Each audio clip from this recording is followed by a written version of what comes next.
ছেলেরা বাপ নিজের ভালো করো, নিজের ভালো। এভাবে মানুষ নষ্ট হয় না রে ভাইয়া। মুসলমানের সন্তান এত ফালতু হওয়ার কথা না ভাইয়া।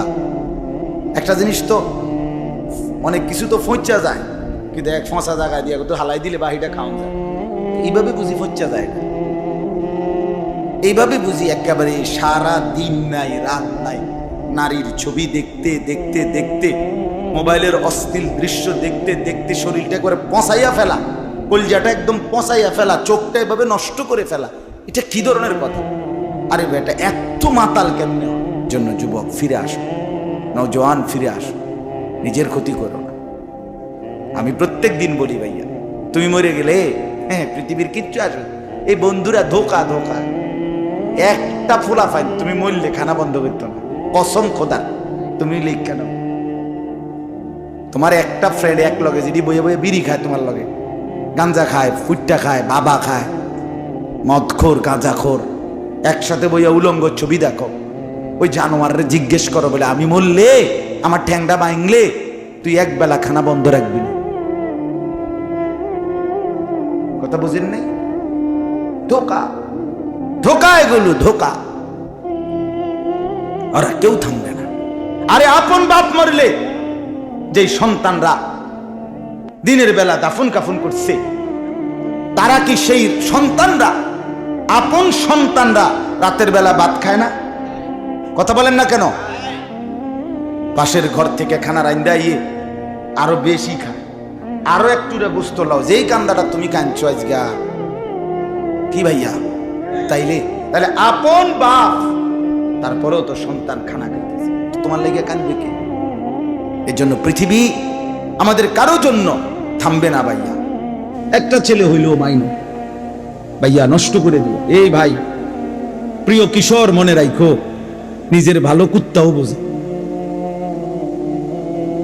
একটা কুকুররে যদি কেউ লাঠি আলগি দেয়, এই কুত্তাটা ওটা বোঝে যে এটা দিয়ে আমার যদি বাড়ি দেয় আমার ক্ষতি হবে, এই জন্য কুত্তায় দৌড় মানে, ঠিক না? তাহলে নিজের কমপক্ষে নিজের ভালো, নিজের সেফ, এটা কুত্তাও বোঝে, এটা জানোয়ারও বোঝে। তো তুমি বোঝো না ভাইয়া? তুমি এদুরও বোঝো না?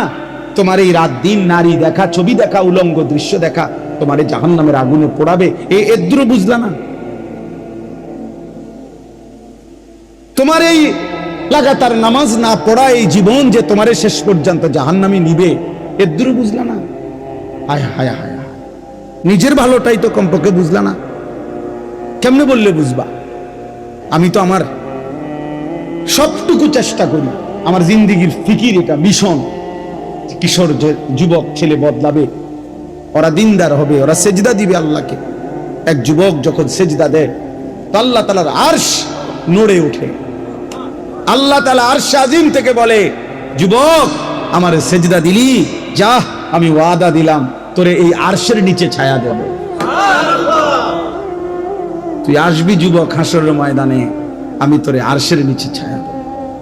শাবুন নাশাআ ফি ইবাদাতিল্লাহ, নবীজি বলেন যে যুবক তার যৌবন কালটা আল্লাহর ইবাদতে বেড়ে উঠছে, আল্লাহ রাসূল সাল্লাল্লাহু আলাইহি ওয়াসাল্লাম বলেন আল্লাহ তাআলা তাকে আরশের নিচে ছায়া দেবে। ইউযিল্লুহুমুল্লাহু ফি যিল্লিহি, আল্লাহ নিজের আরশের ছায়ায় ছায়া দেবে। সুবহানাল্লাহ। এজন্য যুবকের সেজদা বড় দামি সেজদা, নওজওয়ানের সেজদা বড় দামি সেজদা। এজন্য তোমরা হিম্মত করো। ওই ছেলেটাকে বলো ভাই, ওই ছেলেটাকে, ওই অসভ্য ছেলেটাকে বলো মোবাইল বন্ধ করতে। বেটা তুমি এতে উঠে যাও বেটা, এই বেটা অপদার্থ কথাকার বেটা। চিন্তা করছেন নি? ওরে দুইবার বললাম। আর এইটাই জীবন। কিছু ছেলে পেলের জীবনে এমনই, এরা এত শক্ত হয়। এরার কথা হইলো হুজুর তোর আব্বাও যদি কয় আমি লড়তাম না, আমি যেমনি আছি। হ্যাঁ, এটা সাংঘাতিক, জানেন না? কিছু ছেলে পেলে এমন শক্ত হয়ে যায়, কলিজা পাথর হয়ে যায়। এর কথা হইলো, যা বেটা তোর বেটা এতে কত বালা হুজুর কইছে বেটা, এতে আরো কত মোটা তাজা হুজুর দেখছি, আমার লড়াইতে আসছে না, ১.৫ বুড়িয়া হুজুর আইছে, আমার মতো বাটফারে লড়াই। আস্তাগফিরুল্লাহ, আস্তাগফিরুল্লাহ। রাগ হইও না বাপ, আমি বললাম আমি ফেরাইতে চাই, এই জন্য আমি একটু শক্ত, নাহলে আমি তো আর এমন না যে কাজে লাগছি আইয়া এই কারণে সেটাই কতক্ষণ দমকাই ফেললাম। এ তো ঝগড়ার জন্য না, আমার এই মাকসাদই হলো তুমি কেন সেজদা করবা না, নামাজ কেন পড়তা? কমপক্ষে এটা তো বোঝা উচিত যে আমি আল্লাহর সাথে আমার রাগ কিসের। এটা তো কোন যুক্তিতে ভাই, একেবারে সামান্য বিবেকে যদি থাকে, আল্লাহর সাথে রাগ করব কেন? তিনি আমার সব কিছু দিছেন, ঠিক না? আল্লাহ আমার সমস্ত প্রয়োজন পূরণ করতেছেন, যে আমারে সব দিল এবং আমি ডাকলেও দেয় না ডাকলেও দেয়, এমন মালিক আমি পাবো কোথায়? মা গাররাকা বিরাব্বিকাল কারীম, আল্লাহ বলে বান্দা বলো না এমন মেহেরবান মাওলা আমার মতো দয়ালু রব থেকে কে তোমারে ধোঁকা দিল? এমন মালিক কই পাবা বান্দা, এমন মুনিব কই পাইবা, কই পাইবা? হাদিসে আছে নবীজি সাল্লাল্লাহু আলাইহি সাল্লামকে আল্লাহ তাআলা বলছে, বন্ধু আমার কোন বান্দা যদি 90 বছর পরেও জীবনের সব গুনাহ ছেড়ে দিয়ে আর করবে না ওয়াদা দিয়ে, 90 বছর বয়সেও যদি রাতের অন্ধকারে কোনোদিন চোখের পানি ফেলে, এক ফোঁটা চোখের পানি ফেলে গুনাহ ছেড়ে দিয়ে আর করবে না ওয়াদা দিয়ে আমার কাছে যদি মাফ চায়, দোস্ত আমি ওয়াদা দিলাম কসম বন্ধু, আমি এমন 90 বছরের বুড়া তার গুনাহ সব মাফ করে দেব। বান্দা যখন ফিরে আসে ভাইয়া, কেউ যখন তওবা করে, ভুল বুঝতে পারে, আবার নতুন করে আল্লাহর কাছে ক্ষমা প্রার্থনা করে, কসম খোদা আল্লাহ তাআলা ভীষণ খুশি হয়। হাদিসে আছে আল্লাহর কোন বান্দা যখন তওবা করে, আল্লাহ তখন ফেরেশতাদেরকে বলে, আমার ফেরেশতারা 7 আসমান আর জান্নাত সাজিয়ে দাও। ফেরেশতারা জান্নাত সাজায়, আসমান সাজায়। ফেরেশতারা ডেকে বলে, রব্বুল আলামিন কি হলো যে কারণে আসমান সাজাইলেন, জান্নাত সাজাইলেন? রব্বুল আলামিন তখন বলে, আসলাহাল আবদু মাওলাহু, এক ভেগে যাওয়া গোলাম আজকে তার মনিবের সাথে সম্পর্ক ঠিক করে ফেলছে। আল্লাহ বলে, আমার এক গোলাম আমার থেকে ভাইগে গেছিল রে, অনেকদিন ওই আমারে সেজদা দেয় নাই, আজকে দিছে। অনেকদিন সে আমারে ডাকে নাই, আমি খুব কষ্ট পাচ্ছিলাম। আমার বান্দা আমার হাতে গড়া, আমার দেওয়া নাক চোখ কান, আমার দেওয়া জবান, আমার দেওয়া জিহ্বা, আমার গড়া বান্দা আমারে ভুলে আমার থেকে ছুটে গেছে। আজ আমার সেই ভেগে যাওয়া বান্দা আমার কাছে ফিরে আসছে। লাল্লাহু আশাদ্দু ফারাহান বিতাওবাতি আবদি, নবী সাল্লাল্লাহু আলাইহি সাল্লাম বলেন, আল্লাহ তাআলা ভীষণ খুশি হয় বান্দা যখন তওবা করে। তুমিও বুঝো আমিও বুঝি যে তুমিও মরে যাবে, আমিও মরে যাব। এটা সহজ কথা দোস্ত, তোমারও শেষ আছে, আমারও শেষ আছে। হাসলেও মরে যাবা, কাঁদলেও মরে যাবে, এটা সবাই আমরা বুঝি। আমরা যে আল্লাহ তাআলার কাছে ফিরবো এই ব্যাপারে সবাই আমরা বুঝি। তো কাজে আমরা যেহেতু এই সাইড প্রত্যেকেই বুঝতে চেষ্টা করি, আমার একটা নিজস্ব দুনিয়ার চিন্তা চেতনা আছে, আমি পড়ালেখা করব, চাকরি করব, ব্যবসা করব, বিদেশ যাব, যেটাই হোক একভাবে না একভাবে আমরা নিজেকে নিজে নিয়ে ভাবি কেমনে আমার দুনিয়া চালানো যায়, কেমনে আমার জীবন গড়া যায়। তাহলে একজন বিবেক হিসাবে, বুদ্ধিমান হিসাবে, যেহেতু দুনিয়া আমারই অংশ, তো আখিরাত তো আমারই অংশ, তো উচিত দুইটা একসাথে করা। দুইটা একসাথে করলেই তো ভালো। এটা তো একটা সহজ কথা, সহজ কথা। আমি আজকে প্রায় আমি হজে যাব, আমার বুধবার দিন ফ্লাইট ইনশাআল্লাহ। তাহলে আমি আজকে প্রায় বাসার জন্য কোরবানির বাজার সাজার প্রায় 20-30 হাজার টাকার বাজার করছি। তো বাজারও করলাম, তো আমি আবার মাহফিলও আইসা আসরের নামাজের পরে আমার ব্রাহ্মণবাড়িয়া শহরে বয়ান ছিল, সেখানেও আইসা আমি আসরের জামাত ধরছি, জামাত পড়ে ওর আবার বয়ানও করছি। তাহলে এইটাও আমার কাজ, সংসারের বাজার করে দেওয়া ওইটাও আমার কাজ। আমি ওই হিসাব করে উঠছি যে হিসাব করলে আমি বাজারও শেষ করতে পারবো, আবার কুমিল্লা ক্যান্টনমেন্ট থেকে গিয়া ব্রাহ্মণবাড়িয়া আসরের নামাজ ধরতে পারে। আমার কাজ এটা। আমি এখানে আসতে হবে, আমার তাড়াহুড়া। আমি ছিলাম সেই বেড়তলা ব্রাহ্মণবাড়িয়া বিশ্ব রোডের কাছে। বাংলাদেশের শ্রেষ্ঠ আলেম দ্বীন ওয়াইস আল্লামা জুবায়ের আহমদ আনসারী রাহমাতুল্লাহি আলাইহি হুজুরের মাদ্রাসায় বয়ান করছি মাগরিবের পর, জামিয়া রহমানিয়া হুজুরের মাদ্রাসা। তাইলে ওইখানে আমি এখন, এখানেও আমার আসা দরকার। ওইখানে আমি এশার নামাজ ইতমিনানের সাথে জামাত পড়ে সুন্নত বিতির পড়েই এরপরে আসছি। এখন এখানে আমার দেরি হইব কিছুটা, আমি বুঝছি, কিন্তু আমার জামাত পড়তে হবে কিনা কথা বলেন না। এটা আমার জিম্মাদারি, যেটা আমাকে করতেই হবে। আমি এটা ছাড়বো কেন? এটা ছাড়বো কেন? নাই তো দুইজন মানুষ কম হবে, পাঁচজন শুনবে, অসুবিধা কি? মানুষ চলে গেছে তো চলে গেলে আমার সমস্যা কি? কথা বোঝেন নাই আমার কথা? তাইলে বিষয়টা হইল, একজন সহজ কথা হইল, একজন বুদ্ধিমান হিসাবে একেবারে আদনা বিবেক থাকলেও যে কেউ আমাদের বোঝা উচিত যে দুনিয়াও আমার, আখিরাতও আমার। বাজারও করো, ব্যবসাও করো, আল্লাহকে সেজদাও করো, নামাজও পড়ো। এই জন্য বাপ ছেলেদেরকেও বলি, বাবা দিন শিখতে হয় ভাইয়া। তোমরা অনেক ছেলে আসো যারা মা বাবাও গাফেল, তোমরা নিজেরাও গাফেল। তোমরা ইসলামকে একটা খামখেয়ালি মামুলি বিষয় মনে করো, মন মতো নামাজ পড়ো। অনেক ছেলে আছে তোমরা ফরজ গোসল কেমনে করে জানো না, অথচ তোমাদের বীর্যপাত হয়। কিন্তু তোমরা ফরজ গোসল, শরীয়তে নির্ধারিত পদ্ধতি আছে, শুধু পানিতে ডুবাইলেই গোসল ফরজ আদায় হয় না। শরীয়তে নির্ধারিত নিয়ম আছে, ওই নিয়মে যদি কেউ ফরজ গোসল না করে, সে 100 সে নাপাক, অপবিত্র। এবার সে যদি কাবা শরীফের ছাদে দাঁড়াইও নামাজ পড়ে, আল্লাহর কসম তার নামাজ কবুল হবে না, তার জুমার নামাজও হবে না, তার জানাজার নামাজও হবে না, কিছুই হবে। তাহলে দিন শিখতে হবে, ইসলাম শিখার জন্য, দিন শিখার জন্য জরুরি, এটা জরুরি।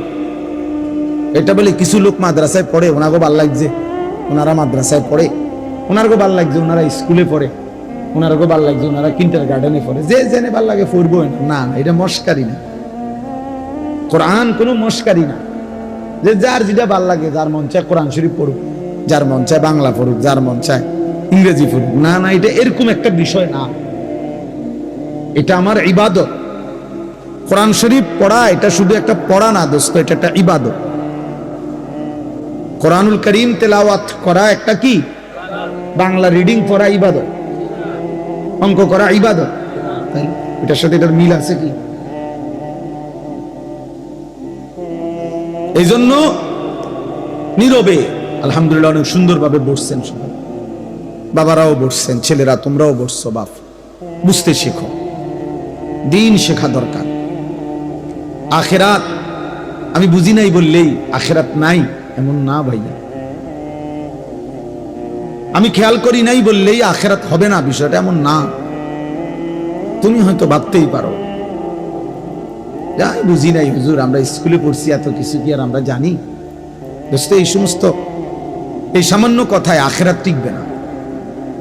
অনেক চাচারা আছেন, আপনারাও বলেন হুজুর আমরা গ্রামের মানুষ, মূর্খ সুরক্ষ মানুষ, আমরা এত কিছু টোয়াইলি কি আর ওই বলি, আমরা কি আর পারবো না? এই সমস্ত কথা বললে খোদার কসম বাবা আখেরাত টিকবে না। হাসরের ময়দান ফাইজলামির জায়গা না, আপনার মস্কারি না, এটা সাদওয়ান না। আপনি গপ মারবেন বইয়া বইয়া, ফালতু কথা বলবেন, মস্কারি করবেন, জি না। 60 বছরেও যে মুসলমান হয়েও নিজের নামাজ সুন্দর করে নাই, 10টা সূরা শুদ্ধ করতে পারে নাই, ওই জিন্দেগি বদনসিব, দুর্ভাগা জীবন। ওই চাচাও বদনসিব, ওই দাদাও বদনসিব, বেটা দুর্ভাগা মানুষ। এটা জীবনটারে বাদ কতগুলো, ফানসুবারি বন বিড়ি চা বিস্কুটের মধ্যে শেষ করে দিছে। তামাশা করছে, জিন্দেগিকে তামাশা করছে। মনে করছে মোল্লা মুন্সিরা এরকম কত কথায় কয়, মারতো না চাই না, মারতেন না, আমনও মারতেন না, অসুবিধা নেই। হ্যাঁ, আপনি বাতে তো খান, আমরা বাতে খাই। আমরা তার শুধু বন খাই না, ভাত খাই, এই দুনিয়া পার হইতেছি। আখিরাতে দেখবেন এই মস্কারির পরিণতি কি।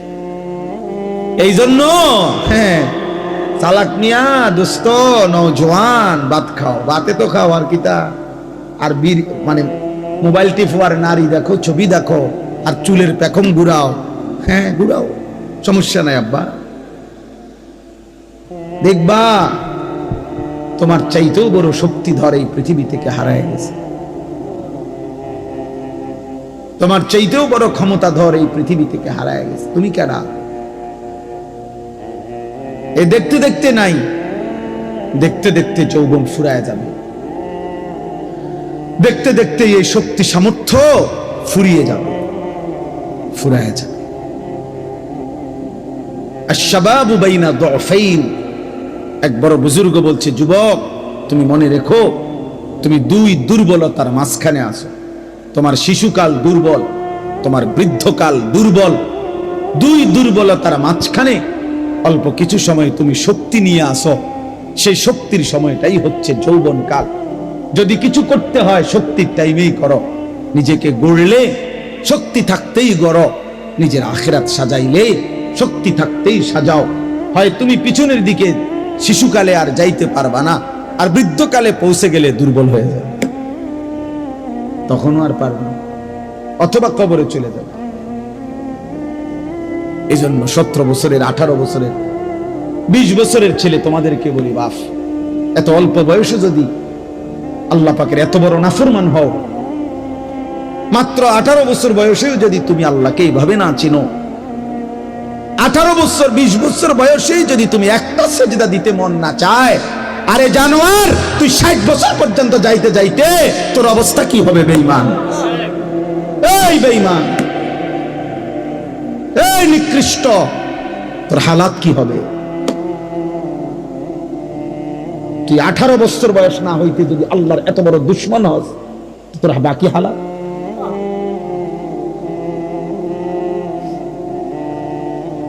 বিশ বছর না আইতে যদি তুই এত নারী দেখে ফেলো, এত উলঙ্গ ছবি দেখো, জানোয়ার, বাকি জীবন তাহলে কি দেখবা? হাইওয়ান বলো, বাকি হায়াত কি দেখবা? তাহলে যা দেখার তো সব দেখে এলাইছো। এরপরে কি করবা? এত কম বয়সে এত নারী, এত অল্প বয়সে এত উলঙ্গ ছবি দেখে ফেললাম, এত অল্প বয়সে চরিত্র এভাবে নষ্ট করে ফেললাম যে নারী ছাড়া, ছবি ছাড়া, জেনার দৃশ্য ছাড়া, বন্ধুদের অসৎ আড্ডা ছাড়া। ওই দেখেন, ওই অপদার্থের দিকে দেখেন, ওই দেখেন ওই অপদার্থ কি করে।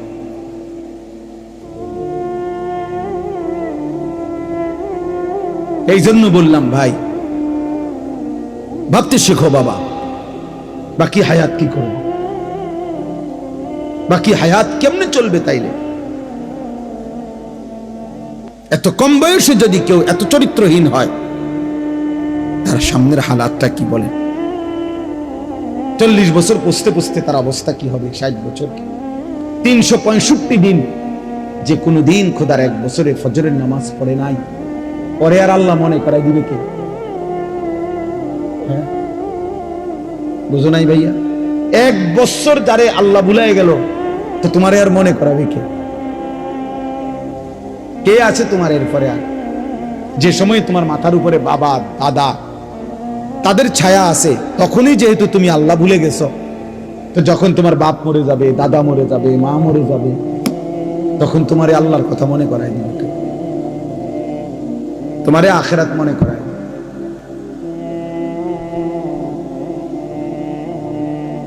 ছোটবেলায় আমার মনে আছে, আমার ছোট্টবেলা থেকে আমার মা সারাটা জীবন মা আম করে নামাজের কথা জিজ্ঞাসা। আমি প্রায় বলি, এখন আমার মার বয়স কমপক্ষে 70 হবে, আমার আম্মার কিচ্ছু মনে নাই, কিছু বলতে পারে না, অসুস্থ, একটা ট্যাবলেট দিলে আধা ঘন্টায়ও মা ট্যাবলেটটা খায় না, বোঝে না কিতা হুঁ কইলে কই মা এটা খান না খান, পানি মুখে দিলে জোর করে মা এটা ধরে রাখে, মা এটা বোঝে না যে এটা খাওয়া দরকার, মানে এই কথাটাই বুঝে পারি না বলে এমন এমন দুর্বল হয়ে গেছে। সেই মা আমার এখনো আমরা কথা বললে আমি বলে জিগা, আমারে তো জিগা তুমি তোমার ধরছো কসম আল্লাহ, মা আমার এখনো আমার জিগা ফুত নামাজ উঠছে ফুত। মা আমার সবসময় বলে, এখনো বলে মা ফুত কতখানে ওয়াজে যাও, মানুষের লগে চাই টাকা পয়সা লইয়া ঝামেলা করো। আমার 44 বছর বয়স, 44 বছর বয়স আমি মায়ের সেই নজর নেগরানি আলহামদুলিল্লাহ। তোমার 18 বছর বয়সেই তোমার আব্বাও তোমারে বলে না, মাও বলে না, সমাজের কেউ ডাকে না, তোমার পতন, তোমার ধ্বংস, তোমার বরবাদি, তুমি নারী দেখতে দেখতে ধ্বংস হয়ে যাইতেছ, ছবি দেখতে দেখতে বেঈমান কাফেরদের মতো সাজতে সাজতে সাজতে সাজতে চুল পান শার্ট পোশাক লেবাস চলা ফেরা উঠা বসাতে কাফের মুশরিকদের মতো হতে হতে ধীরে ধীরে একটা সুন্দর ছেলে, একটা সুন্দর জওয়ান মুসলমানের একটা তাগড়া ছেলে চোখের সামনে কি হয়ে যেতেছে, নষ্ট হয়ে যেতেছে। এই সমাজ তাকায় তাকায় দেখতেছে, বুঝছেন চাষা ব্যাপারটা চিন্তা করে দেখেন তো বিষয়টা কি ভাইয়া। একটা ছেলে বলো বাপ, কেউ তোমারে ডাকে না, কেউ তোমারে ফেরায় না, কেউ তোমার এই অব্যাহত গুনাহ অশ্লীলতা বেহায়াপনা থেকে কেউ টাইনা ধরতেছে না, ফেরাইতে চাচ্ছে না। মনে হয় যেন চোখের সামনে জাহান্নামের আগুনের দিকে যাচ্ছে, ধাও ধাও আগুনের দিকে, সবাই যেন দেখতেছে ঠিক আছে আগাও যাও। আর রাখো হুজুররা যত কয় এত না, কিছু কইতে লাগলে বাড়াইও কয় বেটা হুজুররা বেটা, কথা বলেন না কেন? আরে রাখ বেটা, আল্লাহ ভরসা বেটা, আল্লাহ ভরসা কিতা, আল্লাহ ভরসা কিতা মানে আল্লাহ কি, আল্লাহ কি হিসেবে ভরসা আমি এটা আবার বুঝাই। আল্লাহ বলছে বান্দা তুমি বিড়ি খাইতে থাকো আমি ভরসা, এমনি আল্লাহ কইছে নাকি? তুমি টেলিভিশনে নাচ গান প্রত্যেক দিন বিকালে নর্তকী দেখো আমি ভরসা, এটা নিয়ে আল্লাহ কইছে। তো আপনি কিতা কইলেন কি আল্লাহ ভরসা কিতা, কি বুঝাইতে চাইলেন? হ্যাঁ, আল্লাহ ভরসা মানে কি? মানে আপনি গুনার উপরে মৃত্যু পর্যন্ত টিকে থাকবেন আর আল্লাহ ভরসা, এটাই না? নবী সাল্লাল্লাহু আলাইহি সাল্লাম সুপারিশ করবেন মানে কি? নবীজি সুপারিশ করবেন এই কথার অর্থ কি? এই কথার অর্থ এই যে উম্মত তুমি বিড়ি সিগারেট মদ জুয়া চুরি ডাকাতি জিনা ব্যভিচার নাচ গান সুদ ঘুষ তোমার যে দুর্শল্যে কুলায় মৃত্যু পর্যন্ত শেষ মুহূর্ত পর্যন্ত তুমি করতে থাকো, আমি সুপারিশ করে করে তোমার বেহেশতে দিই, এই তো অর্থ না? তো কি তা আপনি বলেন আমারে কি আসলে কি? আরে মুসলমান খুব বেশি খামখেয়ালি, খুব বেশি খামখেয়ালি। এবার দেখেন একটা শক্ত কথা আল্লাহ বলছে, আম আবরামু আমরান ফাইন্না মুবরিমুন। আল্লাহ বলে জালেমরা পাপীরা তোরা আমার আযাব থেকে বাঁচবার কোনো ব্যবস্থা করেছো কিনা তোমরা ঠিক করো। ফাইন্না মুবরিমুন, আমি তোমাকে কেমনে ধরবো, শাস্তি দেব কি কি, এগুলো আমি আল্লাহ আমার গুলো ঠিক করে ফেলেছি। যে আম আবরামু আমরান, তারা কি কোনো ব্যবস্থা করেছে কিনা জিজ্ঞেস করেন। ফাইন্না মুবরিমুন, আমার ব্যবস্থা আমি করে রাখছি। বুঝেন নাই কথাটা? আল্লাহ বলেন আমার শাস্তি দেব কি কি, আমার আযাব দেব কি কি, আমি সব ঠিক করে রাখছি জাহান্নামে। তুমি বান্দা বাঁচবা কেমনে, তোমারটা তুমি ঠিক করছো কিনা বলো। এবার শেষ আয়াত, আম ইয়াহসাবুনা আন্না লা নাসমাউ সিররাহুম ওয়া নাজওয়াহুম। আল্লাহ বলে নাফরমান পাপীরা জালেমরা, দুশমনরা মনে করে আমি তাদের গোপন কথা, অন্ধকারের গোপন পরামর্শ, একেবারে চুপচাপ নিরিবিলি কথাগুলো আমি শুনতে পাই না। কারণ ইয়ারফোন লাগাই রাখছে না, কানের মধ্যে দুটা বল্টু লাগাইলে তার আল্লাহ শুনে না, কথা কয় না।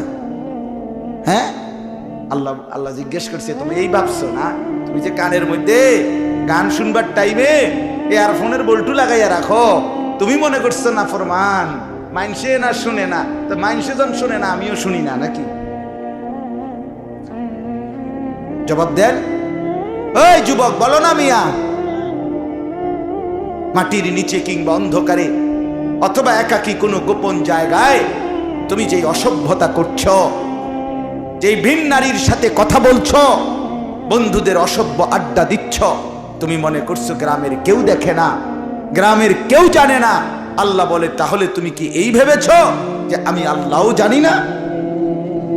বালা, হ্যাঁ, আল্লাহ বলেন আমি জানি, আমি শুনি, আমি দেখি। আর অরসুলুনা লাদাইহিম ইয়াকতুবুন, আমার পক্ষ থেকে মনোনীত ফেরেশতা ডান কাঁধে বাম কাঁধে, তারা কিন্তু সাথে সাথে 24 ঘন্টা ইয়াকতুবুন, লিখতেছে লিখতেছে লিখতেছে কি না বলেন? ডান কাঁধের আর বাম কাঁধের ফেরেশতাকে তুমি তোমার থেকে আড়াল করবা কেমনে? বলেন না কেন? কেমনে আড়াল করবেন? সুযোগ আছে কারো? আল্লাহ আমাদেরকে বুঝ দান করে।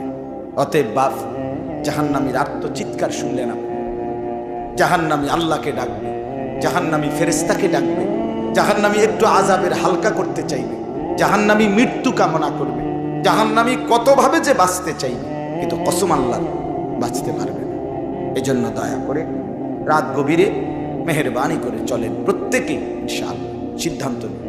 শেষ পর্যন্ত যে কয়জন যুবক টিকে রইলা, বসে রইলা, ভাইয়া তোমাদের কাছে অনুরোধ, আজকের থেকেই বদলাও ভাইয়া। আগামী দিনে মুসলমানের জন্য, ইসলামের জন্য খুব বেশি যুবকের দরকার। তোমরা না আগাইলে, তোমরা না ফিকির করলে আগামী দিনে ইসলামের জন্য লড়বে কে? তুমি কষ্ট পাইবা, সুখ পাইবা না। তুমি নারীর ছবি দেখা ছেড়ে দাও, অশ্লীল দৃশ্য দেখা বন্ধ করো। একটা নারী দরকার, অপেক্ষা করো। হালাল স্ত্রী আল্লাহ বলছেন আমি সৃষ্টি করেছি, আমি মিলায়ে দেব। এই পৃথিবীতে তুমি আমি আসছি পৃথিবীতে মায়ের পেট থেকে, তার মানে হালাল স্বামী স্ত্রীর এই বন্ধন যদি পৃথিবীতে আল্লাহ চালু না রাখতেন তো তুমিও আসতা না, আমিও আইতাম না। কথা বলেন না কেন? তাহলে এটা তো হচ্ছেই, স্বামী স্ত্রীর এই পবিত্র বন্ধন, এটা তো আল্লাহ তৈরি করছেই। এটা তো প্রতিনিয়ত, প্রতিদিন আল্লাহর জমিনে নতুন নতুন নারী পুরুষ বিবাহ বন্ধনে আবদ্ধ হচ্ছে না? তুমিও তো সেই সিরিয়ালে আসো। তুমি এরকম পাগল হয়ে গেলা কেন? তুমি এমন কুত্তা হয়ে গেলা কেন যে যা দেখো সব দেখতে মন চায়? হিন্দি সিনেমার নর্তকীও দেখো, বাংলা সিনেমার নর্তকীও দেখো, টিকটকের নর্তকীও দেখো, রাস্তার বেহায়া বেপর্দা মেয়েকেও দেখো। এত নারী দেখে, এত অশ্লীল দৃশ্য দেখে তুমি একা পুরুষ, একা যুবক নিজেকে সামলাইবা কেমনে? এক সময় চরিত্র শেষ হয়, শরীরের শক্তি শেষ হয়, যৌবনের ক্ষমতা শেষ হয়, আখিরাতটাও বরবাদ হয়, আর শরীরটাও নষ্ট হইয়া হারবালেও আর ধরে না। তখন আর হারবালেও শুধু কামাল। হ্যাঁ, আমরা জানি, আপনি জানেন করতে, আমরা জানি, তোমার তো ভালো জানি। কারণ আমাদের সাথে অসংখ্য যুবক মহব্বত করে দোয়ার জন্য, বিভিন্ন পেরেশানির জন্য তাদের অবস্থা জানায়, বলে, কাগজে লিখে বলে, কেউ মুখে বলে, মোবাইলে বলে, দোয়া চায়। এক এক ছেলে পেলের হালাত শুনি তো আমরা, শরীরের কি অবস্থা, যৌবনের কি অবস্থা, জিন্দিগিটা নষ্ট করে কি করছে এখন ভ্যাঁ ভ্যাঁ করে কাঁদে। এজন্য দয়া করে আমরা যদি গুনাহ না কমাই আমাদের মুসিবত যাবে না। এই রোদ, এই তাপমাত্রা আবার কমবে তো আবার নতুন আযাব আসবে, আসবে কিনা বলেন? আবার আসবে, আরেকটা আসবে। আল্লাহ তাআলা ঘুরে ঘুরে আমাদেরকে বারবার মুসিবত দিয়ে ফেরাতে চাচ্ছে। কোরআনে আছে, আল্লাহ বলে, বান্দা লিউযীকাহুম বা'দাল্লাযী আমিলু লাআল্লাহুম ইয়ারজিউন, আমি আল্লাহ তাআলা তোমাদেরকে বিভিন্ন সময়ে আযাব দিয়ে, কিছুটা আযাব দিয়ে তোমাদেরকে আযাবের শাস্তির স্বাদ মজা দেখাইয়া আমি চাই লাআল্লাহুম ইয়ারজিউন, আমার বান্দারা যেন সবাই আমার দিকে ফিরে আসে।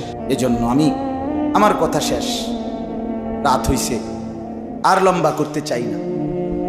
ফেরাইবার চেষ্টা আসলে খুব বেশি পণ্ডিতি, অনেক বেশি জ্ঞানের বহর জাহির করা, এটা উদ্দেশ্য না ভাইয়া। আমরারও কষ্ট হয়, সেই সকালে ঘুম থেকে উঠলে এই শুরু হয় দফাদফি, দৌড়াদৌড়ি, হুড়াহুড়ি, সারাটা দিন, রাতের 3টা 4টা পর্যন্ত এই এক অস্থিরতার জিন্দিগি নিয়েই দৌড়াই আমরা। ফিকির একটাই, আমারও ফিকির একটাই, আল্লাহর বান্দারা যেন ফিরে আসে। মালিক চায় এটাই। আমার কথা বলো, আমার কথা শোনাও আমার বান্দাদেরকে, বিনিময়ে আমার বান্দারা যেন আমাকেই ভয় পায়, আমার কাছে ফিরে আসে।